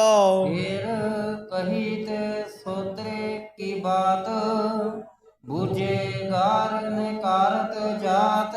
ਹੁਣ ਆਪਣੀ ਸਾਰੀ ਦੁੱਖਾਂ ਦੀ ਪੰਡ ਸਿੱਟ ਦਿੱਤੀ ਪੰਡਤ ਦੇ ਚਰਨਾਂ ਦੇ ਵਿੱਚ ਇਸ ਸਾਧੂ ਨੇ, ਵੀ ਮੈਂ ਐਉਂ ਕਰਕੇ ਰਾਜੇ ਦੇ ਰਾਜ ਦਰਬਾਰ ਦੇ ਬਾਹਰ ਰਹਿੰਦਾ ਸੀ, ਤੇ ਆਪਣੇ ਤਾਈਂ ਮੈਨੂੰ ਇਹ ਸਜ਼ਾ ਮਿਲੀ, ਰਾਜਕੁਮਾਰ ਦੀ ਮੌਤ ਹੋ ਗਈ। ਉਹਦਾ ਕਤਲ ਮੈਂ ਕੀਤਾ ਕੋਈ ਨਹੀਂ, ਪਤਾ ਨਹੀਂ ਕਿਹਨੇ ਕਤਲ ਕੀਤਾ, ਮੈਨੂੰ ਇਹ ਸਜ਼ਾ ਮਿਲੀ, ਬੜੀ ਕੁੱਟ ਕਟਹਿਰਾ ਹੋਇਆ। ਤੇ ਉਸ ਤੋਂ ਬਾਅਦ ਮੇਰਾ ਹੱਥ ਕੱਟ ਕੇ ਮੈਨੂੰ ਭਜਾ ਦਿੱਤਾ ਗਿਆ। ਪਰ ਮੈਂ ਤੇ ਕਿਤੇ ਬੁਰਾ ਕੀਤਾ ਹੀ ਕੋਈ ਨਹੀਂ, ਪਰ ਇਹ ਸਜ਼ਾ ਪਤਾ ਕਿਉਂ ਮਿਲੀ? ਇਉਂ ਉਹਨੇ ਆਪਣੀ ਸਾਰੀ ਗੱਲ ਦੱਸੀ। ਮੈਂ ਫਿਰ ਤੁਹਾਡੀ ਸ਼ੋਭਾ ਸੁਣੀ, ਇਸ ਕਰਕੇ ਪੰਡਿਤ ਜੀ ਮੈਂ ਦੁੱਖ ਦਾ ਇਹ ਕਾਰਨ ਜਾਣਨ ਦੇ ਲਈ ਤੁਹਾਡੇ ਕੋਲ ਉਤਸੁਕਤਾ ਸਹਿਤ ਆਇਆ। ਪਰ ਅੱਗਿਓਂ ਤੁਹਾਡੀ ਪਤਨੀ ਨੇ ਤੇ ਮੈਨੂੰ ਬਹੁਤ ਜ਼ਿਆਦਾ ਹੁਣ ਗਾਲਾਂ ਕੱਢੀਆਂ। ਇਹ ਬਹੁਤ ਇਹਨੇ ਆਪਣੇ ਕਠੋਰ ਸੁਭਾਅ ਦਾ ਪ੍ਰਗਟਾਵਾ ਕੀਤਾ। ਪੰਡਤ ਬੈਠ ਵਿਚਾਰ ਸੁਨਾਇਓ, ਕਾਰਨ ਸੁਨੋ ਆਪ ਜਿਸ ਆਇਓ। ਪੰਡਤ ਜੀ ਕਹਿਣ ਲੱਗੇ ਮਹਾਤਮਾ ਜੀ ਬਹਿ ਜਾਓ, ਹੁਣ ਤੁਸੀਂ ਪਹਿਲਾਂ ਤੇ ਆਪਣੀ ਗੱਲ ਦਾ ਨਿਰਣਾ ਕਰ ਲਓ। ਆ ਮੇਰੇ ਘਰਵਾਲੀ ਦਾ ਸੁਭਾਅ ਇਹੋ ਜਿਹਾ ਕਿਉਂ, ਇਹ ਤੁਸੀਂ ਬਾਅਦ ਵਿੱਚ ਸੁਣਿਓ। ਪਹਿਲਾਂ ਤੁਹਾਨੂੰ ਇਹ ਸਜ਼ਾ ਕਿਉਂ ਮਿਲੀ ਤੇ ਇਹਦਾ ਆ ਕਰਕੇ ਤੁਹਾਡਾ ਹੱਥ ਕਿਉਂ ਕੱਟਿਆ ਗਿਆ, ਇਸ ਗੱਲ ਨੂੰ ਜਾਣਨਾ ਇਉਂ ਕਰੋ। ਪ੍ਰਥਮ ਜਨਮ ਹੈ ਤੁਮ ਦੇ ਜੋਤੋ, ਬੈਠੋ ਜਲ ਤਟ ਮਜਨ ਕੀਤੋ। ਉਸ ਬਾਹਮਣ ਨੇ ਕਿਹਾ ਵੀ ਸੱਜਣਾ, ਵੀ ਤੂੰ ਪਿਛਲੇ ਜਨਮ ਦੇ ਵਿੱਚ ਸਾਧੂ ਪੰਡਤ ਸੀ, ਤੇ ਤੂੰ ਉਸੀ ਜਲ ਦੇ ਕਿਨਾਰੇ ਇਸ਼ਨਾਨ ਕਰ ਰਹੇ ਸੀ। ਏਕ ਹਾਥ ਗੋ ਮੁਖੀ ਮਝਾਰੀ, ਏ ਰਤਮਾਲਾ ਊਚ ਉਸਾਰੀ। ਤੇ ਤੁਹਾਡੇ ਹੱਥ ਵਿੱਚ ਨਾ ਗੋਮੁਖੀ, ਹੁਣ ਗੋਮੁਖੀ ਇਹ ਹੁੰਦੀ ਹੈ, ਮੈਂ ਬੇਨਤੀ ਕਰਾਂ, ਇਹ ਗਊ ਦੇ ਮੁਖ ਵਰਗਾ ਲਿਫਾਫਾ ਜਿਹਾ ਹੁੰਦਾ ਇੱਕ, ਤੇ ਇਹਦੇ ਵਿੱਚ ਨਾ ਮਾਲਾ ਪਕੜ ਕੇ ਨਾ ਆ ਸਨਾਤਨ ਮੱਤ ਵਾਲੇ ਵੀਰ ਗੁਪਤ ਰੂਪ ਵਿੱਚ ਉਹ ਮਾਲਾ ਫੇਰਦੇ ਹੈ, ਤੇ ਉਹ ਆਪਣੇ ਮਾਲਾ ਫੇਰਨ ਵਾਲੇ ਹੱਥ ਉੱਤੇ ਨਾ ਇਹ ਲਿਫਾਫਾ ਜਾਂ ਚੜਾ ਲੈਣ ਨੂੰ ਗੋਮੁਖੀ ਆਖਦੇ ਹੈ। ਤੇ ਉਹ ਢਕਿਆ ਰਹਿੰਦਾ ਉਹਦੇ ਨਾਲ ਹੱਥ, ਤੇ ਉਹ ਅੰਦਰੇ ਅੰਦਰ ਮਾਲਾ ਫੇਰਦੇ ਰਹਿੰਦੇ ਆ, ਇਹਨੂੰ ਗੁਪਤੀ ਆਖਦੇ ਆ। ਤੇ ਕਹਿਣ ਲੱਗੇ ਇਸ ਬ੍ਰਾਹਮਣ ਦੇ ਤਾਈਂ ਵੀ ਤੁਸੀਂ ਉਸ ਵੇਲੇ ਜਦੋਂ ਬ੍ਰਾਹਮਣ ਸੀ ਗੋਮੁਖੀ ਫੇਰ ਰਹੇ ਸੀ, ਤੇ ਤੁਸੀਂ ਉਸ ਵੇਲੇ ਇਸ਼ਨਾਨ ਕਰ ਰਹੇ ਸੀ, ਤੇ ਇਸ ਕਰਕੇ ਤੁਹਾਡਾ ਹੱਥ ਪਾਣੀ ਦੇ ਵਿੱਚ ਬਾਹਰ ਕੱਢਿਆ ਹੋਇਆ ਸੀ, ਉੱਚਾ ਕੀਤਾ ਹੋਇਆ ਸੀ। ਅਬ ਇਕ ਧੇਨ ਸਰਾਪ ਕੋ ਪਾਏ, ਤੁਝ ਆਗੇ ਕੋ ਗਈ ਪਲਾਏ। ਤੇ ਤਦ ਇੱਕ ਡਰੀ ਹੋਈ ਗਊ ਤੁਹਾਡੇ ਕੋਲ ਦੀ ਭੱਜੀ ਹੋਈ ਲੰਘੀ।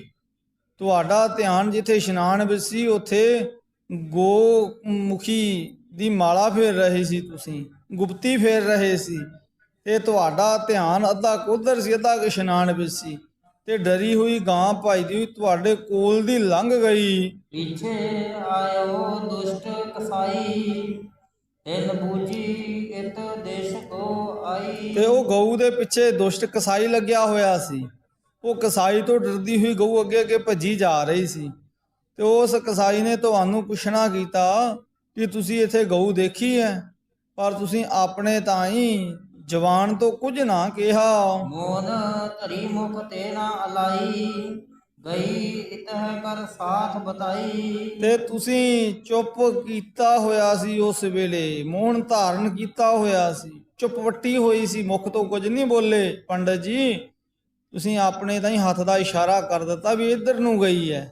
ਹੁਣ ਗੋਮੁਖੀ ਵਾਲਾ ਤੁਹਾਡਾ ਹੱਥ ਪਾਣੀ ਤੋਂ ਬਾਹਰ ਸੀ, ਤੇ ਜਿੱਧਰ ਨੂੰ ਗਊ ਗਈ ਸੀ ਉਧਰ ਨੂੰ ਤੁਸੀਂ ਇਸ਼ਾਰਾ ਕਰ ਦੇਣਾ ਕੀਤਾ। ਜਾਏ ਗਈ ਸੋ ਤੇਨ ਵਿਚਾਰੀ, ਲੈ ਨਿਜ ਸਦਨ ਵਿਖੈ ਤਨ ਮਾਰੀ। ਤੇ ਇਉਂ ਕਸਾਈ ਨੇ ਫਿਰ ਉਧਰ ਨੂੰ ਜਾ ਕੇ ਉਹ ਗਊ ਦਾ ਘਾਤ ਕਰ ਦਿੱਤਾ ਤੇ ਉਹਨੂੰ ਗਊ ਨੂੰ ਮਾਰ ਦੇਣਾ ਕੀਤਾ। ਪੂਰਬਲੇ ਪੁੰਨਨ ਕੋ ਪਾਏ, ਭਇਓ ਕਸਾਈ ਸੁਤ ਨਰ ਰਾਏ।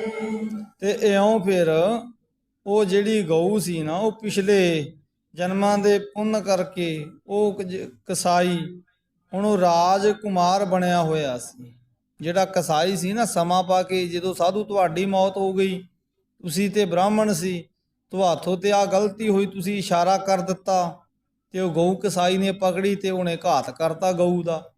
ਤੇ ਪਰ ਉਹ ਕਸਾਈ ਦੇ ਕੋਈ ਪੂਰਵਲੇ ਕਰਮ ਸੀ ਜਿਨ੍ਹਾਂ ਦੇ ਕਰਕੇ ਉਹ ਰਾਜਕੁਮਾਰ ਬਣ ਗਿਆ ਕਸਾਈ। ਨ੍ਰਿਪਕੀ ਸੁਤਾ ਤੇਨ ਤਨ ਪਾਇਓ, ਹਿਤ ਬਦਲੇ ਸੰਜੋਗ ਬਨਾਇਓ। ਤੇ ਉਸ ਗਊ ਨੇ ਕਿਸੇ ਰਾਜੇ ਦੀ ਰਾਜਕੁਮਾਰੀ ਦਾ ਸਰੀਰ ਪ੍ਰਾਪਤ ਕਰ ਲਿਆ, ਕੋਈ ਪੂਰਵਲੇ ਕਰਮਾਂ ਦੇ ਕਾਰਨ ਕਰਕੇ। ਜਿਹੜੀ ਗਊ ਸੀ ਉਹਨੂੰ ਇਸਤਰੀ ਦਾ ਸਰੂਪ ਮਿਲਿਆ ਤੇ ਉਹਦਾ ਜਨਮ ਵੀ ਇੱਕ ਰਾਜ ਦਰਬਾਰ ਵਿੱਚ ਹੋਇਆ, ਤੇ ਉਹਦਾ ਫਿਰ ਸੰਯੋਗ ਪ੍ਰਭੂ ਨੇ ਉਸ ਰਾਜਕੁਮਾਰ ਦੇ ਨਾਲ ਕਰ ਦੇਣਾ ਕੀਤਾ। ਜਿਸ ਤ੍ਰੇ ਨੇ ਸੋ ਤ੍ਰਿਪ ਸੁਤ ਮਾਰਿਓ, ਕਰੇ ਤਰਾਸ ਤੋ ਨਾਮ ਉਚਾਰਿਓ। ਫਿਰ ਉਸ ਇਸਤਰੀ ਨੇ, ਉਸ ਰਾਜਕੁਮਾਰੀ ਨੇ, ਜਿਹੜੀ ਉਹ ਰਾਜਕੁਮਾਰ ਦੇ ਨਾਲ ਵਿਆਹੀ ਗਈ, ਜਿਹਦਾ ਦੋਸ਼ ਤੇਰੇ ਤੇ ਲੱਗਿਆ ਨਾ ਵੀ ਤੂੰ ਰਾਜਕੁਮਾਰ ਦਾ ਕਤਲ ਕੀਤਾ, ਉਹ ਕਤਲ ਤੇ ਉਹਦੀ ਇਸਤਰੀ ਨੇ ਕੀਤਾ। ਉਹ ਜਿਹੜੀ ਉਹਦੀ ਇਸਤਰੀ ਸੀ, ਉਹ ਰਾਜਕੁਮਾਰੀ, ਉਹ ਪੂਰਵਲਾ ਜਨਮ ਦੇ ਵਿੱਚ ਉਹ ਗਊ ਸੀ, ਤੇ ਜਿਹੜਾ ਰਾਜਕੁਮਾਰ ਸੀ ਉਹ ਕਸਾਈ ਸੀ। ਪਰ ਉਹਦੇ ਪੁੰਨ ਬਹੁਤੇ ਸੀ, ਜਿਹਦੇ ਕਰਕੇ ਉਹਨੂੰ ਰਾਜੇ ਦੇ ਮਹੱਲਾਂ ਵਿੱਚ ਜਨਮ ਮਿਲ ਗਿਆ ਕਸਾਈ ਨੂੰ।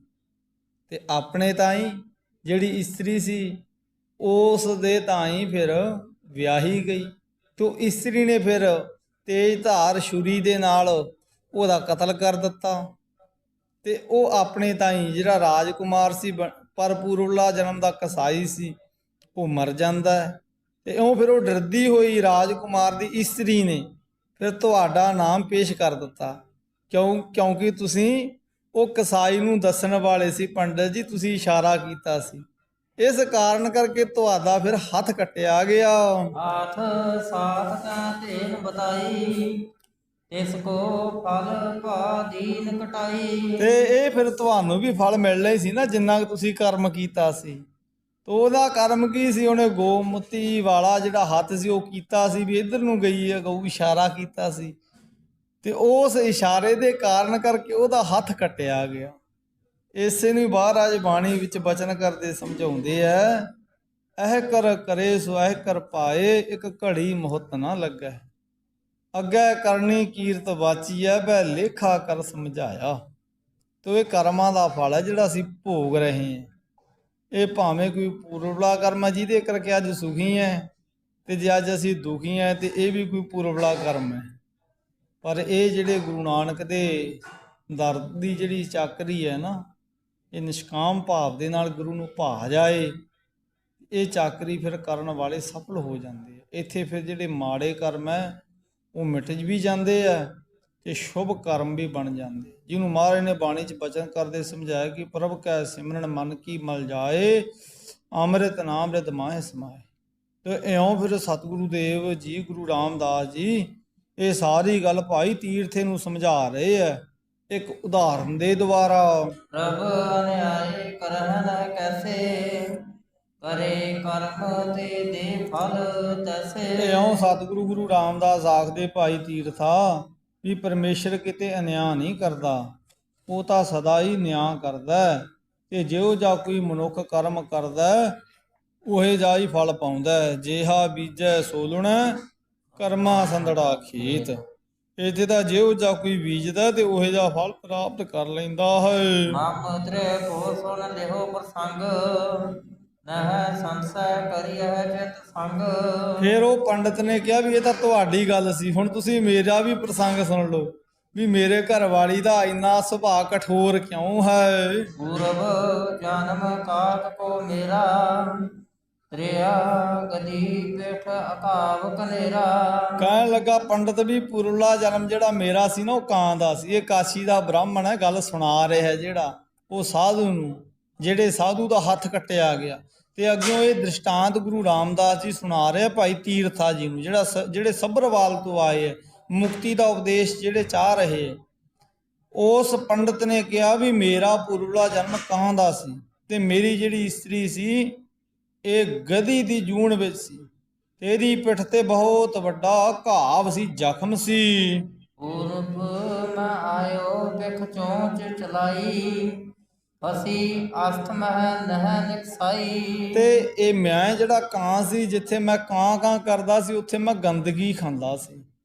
ਤੇ ਇਹ ਗਧੀ ਦੇ ਨਾ ਪਿੱਠ ਦੇ ਉੱਤੇ ਜਿਹੜਾ ਜ਼ਖਮ ਸੀ ਉਹ ਖਾਸਾ ਡੂੰਘਾ ਸੀ ਤੇ ਮੈਂ ਇਹਦੀ ਪਿੱਠ ਤੇ ਬੈਠ ਕੇ ਤੇ ਉਸ ਦੇ ਤਾਈਂ ਗੰਦਗੀ ਖਾ ਰਿਹਾ ਸੀ, ਉਹਦੀ ਵਿਸ਼ਟਾ ਖਾ ਰਿਹਾ ਸੀ ਜ਼ਖਮ ਦੀ।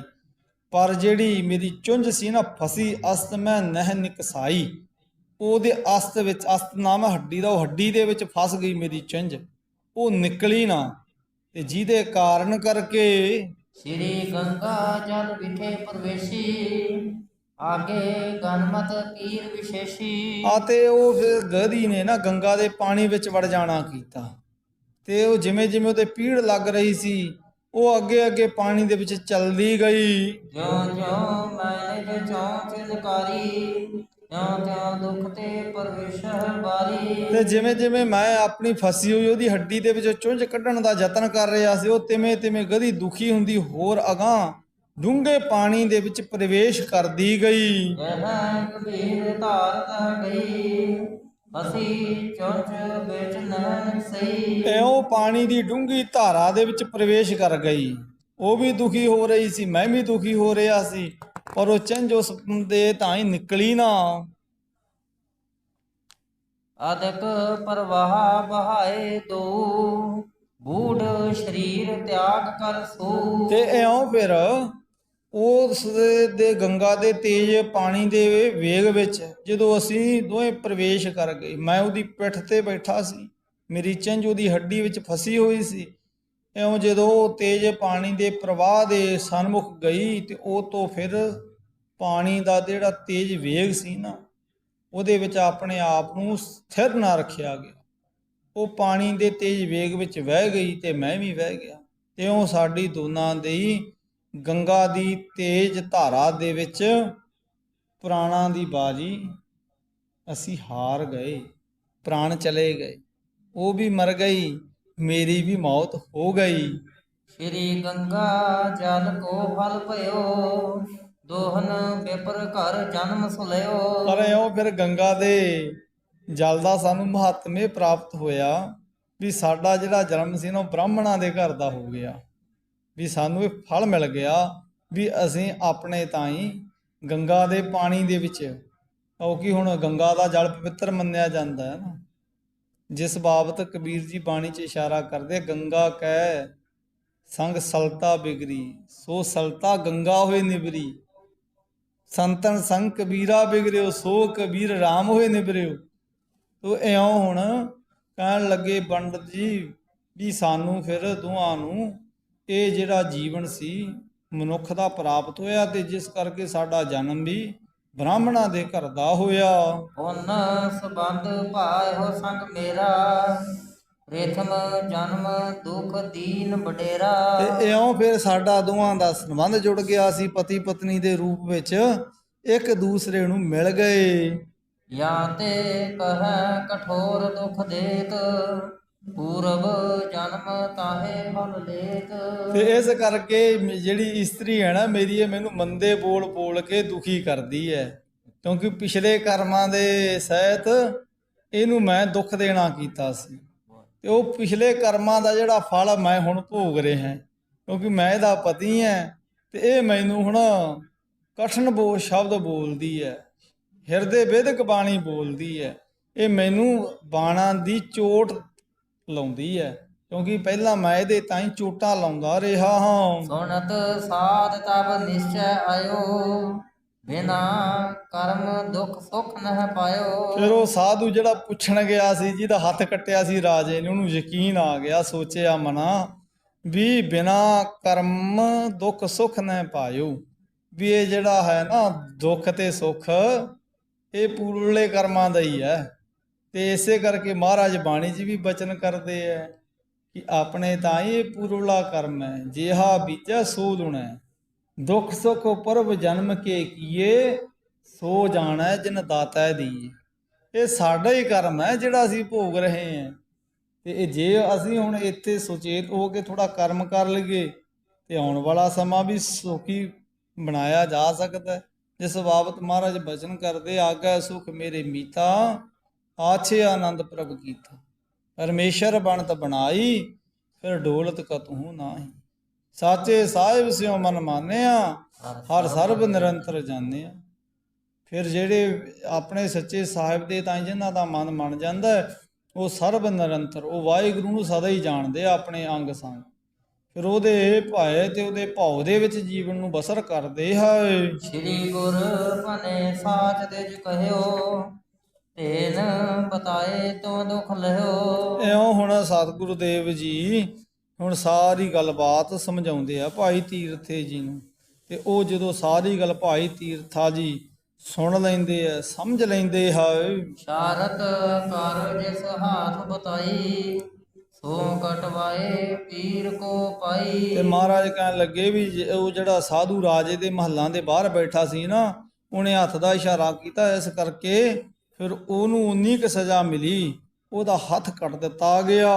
ਗੁਰਬ ਕਰਮ ਫਲ ਮਿਟ ਤੋਂ ਨਾਹੇ, ਸੀਤਾ ਦੁਖ ਪਾਏ ਬਨ ਮਾਹੇ। ਹਾਂ, ਇਉਂ ਫਿਰ ਪਿਛਲੇ ਕਰਮਾਂ ਦਾ ਫਲ ਮਿਟਦਾ ਨਹੀਂ, ਪਿਛਲੇ ਕਰਮਾਂ ਦੇ ਦੁੱਖ ਕਰਕੇ ਹੀ ਸੀਤਾ ਨੂੰ ਬਨਾਂ ਦੇ ਵਿੱਚ ਰਹਿਣਾ ਪਿਆ, ਬਨੋਵਾਸ ਭੋਗਣਾ ਪਿਆ। ਗੁਰ ਦਿਜ ਸੰਤ ਧੇਨ ਦੁਖ ਪਾਵੈ, ਜਿਸ ਕੇ ਸਾਚ ਕਹੇ ਹੋਏ ਜਾਵੈ। ਹਾਂ, ਜਿਸ ਸੱਚ ਦੇ ਕਹਿਣ ਦੇ ਨਾਲ ਨੁਕਸਾਨ ਹੋ ਜਾਵੇ, ਭਾਵ ਕਿਹਦਾ ਨੁਕਸਾਨ ਹੋ ਜਾਏ, ਗੁਰੂ ਦਾ, ਬ੍ਰਾਹਮਣ ਦਾ, ਸੰਤ ਦਾ, ਗਊ ਇਤਿਆਦਿਕ ਦਾ, ਉਹ ਫਿਰ ਦੁੱਖ ਪਾਉਂਦੇ ਆ ਮਨੁੱਖ ਜਿਹੜੇ ਆਪਣੇ ਤਾਂ ਹੀ ਸੱਚ ਬੋਲ ਦਿੰਦੇ ਆ, ਇਹਨਾਂ ਦੇ ਪ੍ਰਥਾਏ। ਸੋ ਆਸ ਸਾਚ ਨਰਕ ਮਹਿ ਡਰੈ, ਸੋ ਮਤ ਬਿੰਤ ਨਹਿ ਕਬਹੂ ਉਚਾਰੈ। ਹਾਂ, ਤੇ ਫਿਰ ਇਸ ਤਰ੍ਹਾਂ ਦਾ ਜਿਹੜਾ ਸੱਚ ਹੈ ਮਨੁੱਖ ਨੂੰ ਨਰਕਾਂ ਵਿੱਚ ਸੁੱਟ ਦਿੰਦਾ ਹੈ। ਤੇ ਸ੍ਰੇਸ਼ਟ ਮਤ ਵਾਲੇ ਫਿਰ ਇਹੋ ਜਿਹੇ ਸੱਚ ਤੇ ਕਿਤੇ ਨਹੀਂ ਚੱਲਦੇ, ਉਹ ਫਿਰ ਸੱਚ ਆਪਣੇ ਮੁਖ ਤੋਂ ਨਹੀਂ ਬੋਲਦੇ, ਭਾਵ ਉਹ ਵਕਤ ਵਿਚਾਰ ਲੈਂਦੇ ਹੈ। ਉਹ ਸਮਝਦੇ ਹੈ ਵੀ ਸਾਡੇ ਤਾਂ ਹੀ ਜਿਹੜਾ ਅਸੀਂ ਸੱਚ ਬੋਲਨੇ ਇਹਦੇ ਨਾਲ ਕਿਹਦਾ ਨੁਕਸਾਨ ਹੋਏਗਾ, ਕੌਣ ਦੁਖੀ ਤੇ ਕੌਣ ਸੁਖੀ ਹੋਏਗਾ, ਵੀ ਗੁਰੂ ਦਾ ਨੁਕਸਾਨ ਹੋਏਗਾ ਕਿ ਤਿਜ ਦਾ ਹੋਏਗਾ ਕਿ ਸੰਤ ਦਾ ਕਿ ਗਊ ਗਰੀਬ ਦਾ ਹੋਏਗਾ। ਇਸ ਕਰਕੇ ਆਪਣੇ ਤਾਂ ਹੀ ਫਿਰ ਉਹ ਨੁਕਸਾਨ ਤੋਂ ਆਪਣੇ ਆਪ ਤਾਂ ਹੀ ਬਚਾ ਲੈਂਦੇ ਆ ਜਿਹੜੇ ਵਿਵੇਕਵਾਨ ਹੁੰਦੇ ਆ। ਇਸੇ ਲਈ ਮਹਾਰਾਜ ਸਿੱਖਾਂ ਨੂੰ ਵਿਵੇਕ ਦਾ ਦਾਨ ਦਿੰਦੇ ਆ। ਤੇ ਮਹਾਰਾਜ ਸਮਝਾਉਂਦੇ ਆ, ਦੀਜੈ ਬੁੱਧ ਵਿਵੇਕਾ, ਵੀ ਮਹਾਰਾਜ ਸਾਨੂੰ ਤੁਸੀਂ ਵਿਵੇਕ ਬੁੱਧ ਦਿਓ ਤਾਂ ਕਿ ਅਸੀਂ ਠੀਕ ਸੱਚ ਤੇ ਝੂਠ ਦਾ ਨਿਰਣਾ ਕਰ ਸਕੀਏ। ਜਿਸ ਸੱਚ ਤੇ ਦੁਖ ਪਾਵਹਿ ਪ੍ਰਾਨੀ, ਸੋ ਨਹਿ ਕਹੈ ਵਿਚਾਰ ਸੁਜਾਨੀ। ਆ ਤੇ ਜਿਹੜੇ ਆਪਣੇ ਤਾਈਂ ਸੱਚ ਤੋਂ ਬੋਲਣ ਦੇ ਨਾਲ ਦੁੱਖ ਪ੍ਰਾਪਤ ਹੁੰਦਾ, ਸਿਆਣੇ ਸੂਝਵਾਨ ਵਿਦਵਾਨ ਫਿਰ ਇਹੋ ਜਿਹਾ ਸੱਚ ਨਹੀਂ ਬੋਲਦੇ, ਉਹ ਆਪਣੇ ਤਾਈਂ ਮੌਨ ਹੋ ਜਾਂਦੇ ਆ, ਉਹ ਆਪਣੇ ਤਾਈਂ ਵਿਵੇਕ ਤੋਂ ਕੰਮ ਲੈਂਦੇ ਹੈ। ਅਪਰ ਸਰਬ ਵਿਵਹਾਰ ਮਝਾਰੇ, ਸੁਖ ਹਿਤ ਪਾਵਨ ਸਾਚ ਉਚਾਰੇ। ਤੇ ਸੁਖ ਪ੍ਰਾਪਤ ਕਰਨ ਦੇ ਲਈ ਹੋਰ ਦੂਸਰੇ ਸਾਰੇ ਕਾਰੋਬਾਰੀ ਧੰਦਿਆਂ ਦੇ ਵਿੱਚ ਮਨੁੱਖ ਨੂੰ ਫਿਰ ਸੱਚ ਬੋਲਣਾ ਚਾਹੀਦਾ ਹੈ, ਫਿਰ ਆਪਣੇ ਵਿਵੇਕ ਤੋਂ ਕੰਮ ਲੈਣਾ ਚਾਹੀਦਾ ਹੈ। ਝੂਠ ਸੰਸਾਰ ਪਾਪ ਨਹਿ ਕੋਈ, ਕਹੈ ਨ ਕਬਹੂ ਗੁਰ ਸਿੱਖ ਜੋਈ। ਹਾਂ, ਇਸ ਕਰਕੇ ਝੂਠ ਦੇ ਬਰਾਬਰ ਹੋਰ ਕੋਈ ਪਾਪ ਨਹੀਂ। ਜੋ ਗੁਰੂ ਦਾ ਸਿੱਖ ਹੈ ਉਹ ਕਦੇ ਵੀ ਝੂਠ ਨਹੀਂ ਬੋਲਦਾ। ਜਹ ਪ੍ਰਾਨੀ ਮਰਬੇ ਤੇ ਛੁਟੈ, ਕਿਦੋਂ ਪਰਿਓ ਕਹਿ ਸੰਕਟ ਮਿਟੈ। ਹਾਂ, ਜਿੱਥੇ ਝੂਠ ਬੋਲਣ ਦੇ ਨਾਲ ਪ੍ਰਾਣੀ ਦਾ ਜੀਵਨ ਬਚਦਾ ਹੋਵੇ, ਜਾਂ ਉਹਦੇ ਉੱਪਰ ਕੋਈ ਭਾਰੀ ਸੰਕਟ ਪਿਆ ਹੋਇਆ ਦੂਰ ਹੁੰਦਾ ਹੋਵੇ, ਫਿਰ ਉੱਥੇ ਆਪਣੇ ਤਾਈਂ ਝੂਠ ਬੋਲਣ ਤੋਂ ਸੰਕੋਚ ਨਹੀਂ ਕਰਨਾ ਚਾਹੀਦਾ। ਤਹਾਂ ਝੂਠ ਹੈ ਸੱਚ ਸਮਾਨ, ਪਰ ਹਿਤ ਹੇਤੋ ਕਰਹਿ ਬਖਾਨ। ਤੇ ਉੱਥੇ ਝੂਠ ਹੈ ਜਿਹੜਾ ਉਹ ਸੱਚ ਦੇ ਬਰਾਬਰ ਹੈ। ਜਿੱਥੇ ਦੂਸਰੇ ਦਾ ਭਲਾ ਹੁੰਦਾ ਹੋਵੇ ਉੱਥੇ ਝੂਠ ਬੋਲ ਦੇਣ ਤੋਂ ਸੰਕੋਚ ਨਹੀਂ ਕਰਨਾ ਚਾਹੀਦਾ। ਜਿੱਥੇ ਆਪਣੇ ਤਾਈਂ ਸੱਚ ਬੋਲਿਆ ਕਿਸੇ ਦਾ ਨੁਕਸਾਨ ਹੁੰਦਾ, ਕਿਸੇ ਦੇ ਪ੍ਰਾਣ ਜਾ ਰਹੇ, ਗਰੀਬ ਦੀ ਹੱਤਿਆ ਹੋ ਰਹੀ ਹੈ, ਉੱਥੇ ਸੱਚ ਬੋਲਣ ਤੋਂ ਸੰਕੋਚ ਕਰਨਾ ਚਾਹੀਦਾ। ਪਰ ਜਿੱਥੇ ਕਿਸੇ ਦਾ ਫਾਇਦਾ ਹੁੰਦਾ ਹੋਵੇ, ਸੱਚ ਬੋਲਣ ਦੇ ਸੱਚ ਬੋਲਿਆ ਨੁਕਸਾਨ ਹੁੰਦਾ ਹੋਵੇ, ਉੱਥੇ ਝੂਠ ਬੋਲਿਆ ਵੀ ਸਫਲ ਹੈ। ਉੱਥੇ ਝੂਠ ਬੋਲਿਆ ਵੀ ਵਾਹਿਗੁਰੂ ਦੀਆਂ ਨਜ਼ਰਾਂ ਵਿੱਚ ਸੱਚ ਦੀ ਨਿਆਈ ਹੈ। ਗੁਰ ਤੇ ਬਚਨ ਤੀਰਥੇ ਸੁਣੈ, ਕਰੇ ਕਮਾਵਨ ਤਿਸ ਮਨ ਮਨੈ। ਇਹ ਇਉਂ ਫਿਰ ਭਾਈ ਤੀਰਥਾ ਜੀ ਜਿਹੜੇ ਸੱਭਰਵਾਲ ਤੋਂ ਆਏ ਸੀ, ਇਹ ਗੁਰੂ ਰਾਮਦਾਸ ਜੀ ਦੇ ਵਚਨ ਸੁਣਦੇ ਆ। ਕਰੇ ਕਮਾਵਨ ਤਿਮ ਮਨ ਮੰਨੇ, ਇਹਨਾਂ ਨੇ ਆਪਣੇ ਮਨ ਵਿੱਚ ਗੁਰੂ ਜੀ ਦੇ ਬਚਨਾਂ ਨੂੰ ਧਾਰਨ ਕਰ ਲਿਆ ਤੇ ਗੁਰੂ ਉਪਦੇਸ਼ ਦੀ ਕਮਾਈ ਅਨੁਸਾਰ ਆਪਣੇ ਜੀਵਨ ਨੂੰ ਬਤੀਤ ਕੀਤਾ। ਬੋਲਤ ਸਾਚ ਪਰਮਗਤ ਪਾਈ, ਪਰਿਓ ਰਹਿਓ ਸਤਿਗੁਰ ਸਰਨਾਈ। ਤੇ ਇਉਂ ਫਿਰ ਭਾਈ ਤੀਰਥਾ ਜੀ ਨੇ ਸਤਿਗੁਰੂ ਜੀ ਦੇ ਸੱਚੇ ਉਪਦੇਸ਼ ਦੀ ਕਮਾਈ ਕੀਤੀ ਤੇ ਪਰਮਗਤੀ ਮੁਕਤੀ ਨੂੰ ਪ੍ਰਾਪਤ ਹੋਏ ਤੇ ਸਤਿਗੁਰੂ ਜੀ ਦੀਆਂ ਨਜ਼ਰਾਂ ਵਿੱਚ ਇਹਨਾਂ ਦਾ ਜੀਵਨ ਪ੍ਰਵਾਨ ਹੋ ਗਿਆ। ਇਉਂ ਮਹਾਰਾਜ ਜੀ ਨੇ ਇਹਨਾਂ ਨੂੰ ਉਪਦੇਸ਼ ਦਿੱਤਾ ਕਿ ਤੁਸੀਂ ਸੱਚ ਬੋਲਣਾ ਕਰੋ, ਝੂਠ ਨਾ ਬੋਲੋ। ਤੇ ਫਿਰ ਜਦੋਂ ਝੂਠ ਨਹੀਂ ਬੋਲਾਂਗੇ, ਸੱਚ ਤੇ ਪਹਿਰਾ ਦੇਵਾਂਗੇ, ਤਾਂ ਫਿਰ ਜੀਵਨ ਸੱਚ ਦਾ ਮੁਜੱਸਮਾ ਹੋ ਜਾਏਗਾ। ਤੇ ਜਿੱਥੇ ਸੱਚ ਹੈ ਉੱਥੇ ਵਾਹਿਗੁਰੂ ਜੀ ਦਾ ਨਿਵਾਸ ਹੈ। ਤੇ ਇਸੇ ਲਈ ਮਹਾਰਾਜ ਜੀ ਨੇ ਭਾਈ ਤੀਰਥਾ ਜੀ ਨੂੰ ਸੱਚ ਬੋਲਣ ਦਾ ਉਪਦੇਸ਼ ਦ੍ਰਿੜ ਕਰਵਾਇਆ। ਤੇ ਜਿਸ ਉਪਦੇਸ਼ ਦੀ ਕਮਾਈ ਕਰਕੇ ਭਾਈ ਤੀਰਥਾ ਜੀ ਗੁਰੂ ਰਾਮਦਾਸ ਜੀ ਦੀਆਂ ਨਜ਼ਰਾਂ ਦੇ ਵਿੱਚ ਪ੍ਰਵਾਨ ਹੋ ਗਏ ਤੇ ਪਰਮ ਅਵਸਥਾ ਨੂੰ ਪ੍ਰਾਪਤ ਹੋਏ। ਇੱਥੇ ਹੀ ਇਸ ਪ੍ਰਸੰਗ ਨੂੰ ਵਿਰਾਮ ਦਿੰਦੇ ਹੋਏ ਇਸ ਸਾਖੀ ਦੀ ਸਮਾਪਤੀ ਹੈ। ਹੋਈਆਂ ਭੁੱਲਾਂ ਦੀ ਖਿਮਾ ਆਪ ਸੰਗਤ ਸਤਿਗੁਰੂ ਪਿਤਾ ਬਖਸ਼ੰਦ ਨੇ। ਆਓ ਅਖੀਰਲੀਆਂ ਦੋ ਪੰਕਤੀਆਂ ਪੜ੍ਹ ਇੱਥੇ ਇਸ ਪ੍ਰਸੰਗ ਨੂੰ ਵਿਰਾਮ ਦੇਈਏ ਜੀ। ਬੋਲਤ ਸਾਚ ਪਰਮਗਤ ਪਾਈ, ਪਰਿਓ ਰਹਿਓ ਸਤਿਗੁਰ ਸਰਨਾਈ। ਏ ਅਚੁਤ ਹੈ ਪਾਰ ਬ੍ਰਹਮ ਅਬਨਾਸੀ ਅਗਨਾਸ, ਏ ਪੂਰਨ ਹੈ ਸਰਬ ਮੈਂ ਪੰਜਨ ਗੁਣਤਾਸ।